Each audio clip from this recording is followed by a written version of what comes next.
I need some sort of projection from you. I want to know how many wins or where in that division they'll end up. I think I think it I think they'll win. I'm gonna go with 6 games. I'm gonna go Okay. with 6 games and bring it on, Twitter trolls. I feel like everybody's predicting them. Said this the last episode.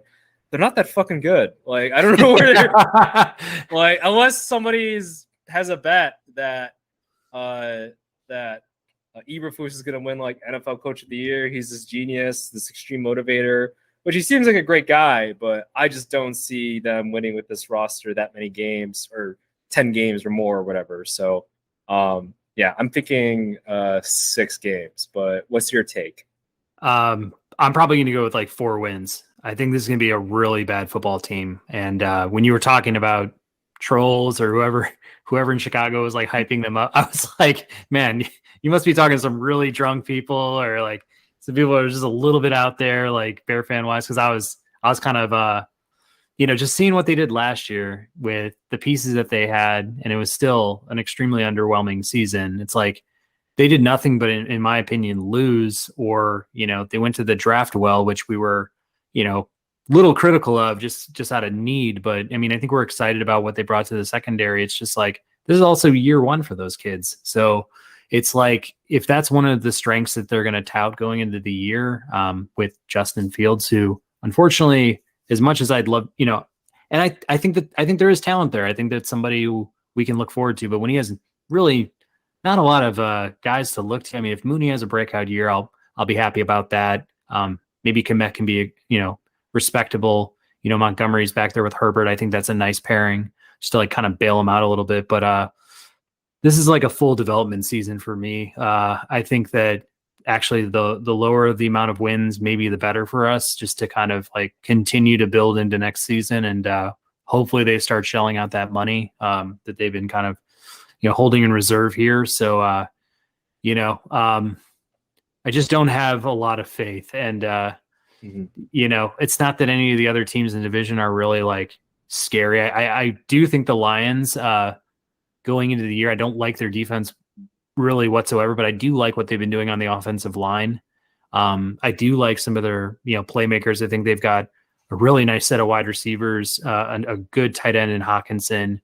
You got Swift and Jamal Williams out of the backfield. I mean, they don't have a quarterback, but like they almost have everything else. And it's like, if this is a year where, I don't think they're going to be pushing the Vikings for the second position, but I mean, I think they could be like a 7-win team maybe this season.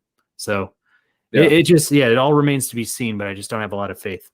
Yeah, same here. I think the smartest thing I've seen is like we're just tanking to get the last Ohio State wide receiver for Justin Fields and Jackson Smith, Nigba, and all. So I think that's the route.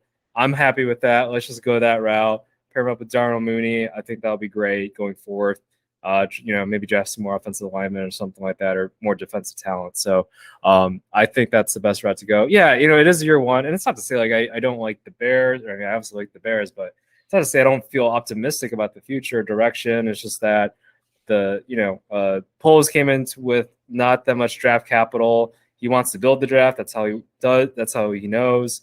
And that's honestly like how a lot of great organizations start off, is being able to build through the draft. So I like his long-term thinking there. I just don't see that the Bears are going to, take a step forward, I think, with regards to at least a win-loss record, even though they have a weaker schedule than they did last year.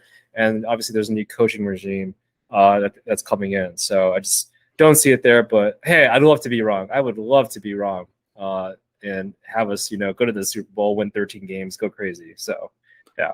Yeah. If we are wrong, Justin Fields will be one of the best quarterbacks in the league. I'd love that. Yeah. That's all I'm saying. If we are wrong, if we're absolutely wrong, like Justin Fields is going to look like Lamar Jackson this year. Yeah. But I would love to be wrong. I would love to be wrong and everything. Yeah. So. But Wayne, I'm never wrong. So we'll see. Come back to us, Twitter trolls or Instagram trolls.